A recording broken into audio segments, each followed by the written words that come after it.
Party అధ్యక్షులు మరియు గుంటూరు జిల్లా తెనాలిలో గంజాయి మద్యం మత్తులో కొందరు తమ ఇబ్బందులకు గురి చేస్తున్నారని బయటకు రావాలంటే భయం వేస్తోందని పలువురు మహిళలు ఎమ్మెల్సీ ఆలపాటి రాజేంద్ర ప్రసాద్ ఎదుట వాపోయారు. సుపరిపాలన తొలి అడుగు కార్యక్రమంలో భాగంగా స్థానిక వార్డుల్లో ఆలపాటి పర్యటిస్తుండగా ఈ విషయం ఆయన దృష్టికి వచ్చింది. తమ ప్రాంతంలో సీసీ కెమెరాలు, పోలీస్ గస్తీ ఏర్పాటు చేయాలని వారు కోరారు.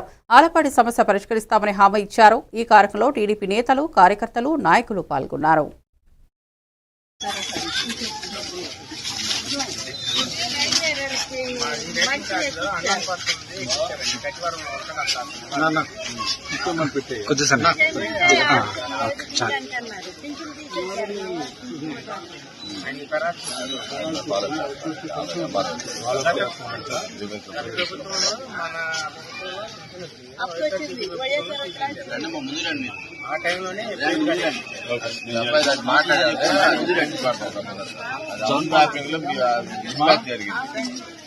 కాలువలో నీళ్లు పట్టలేదా?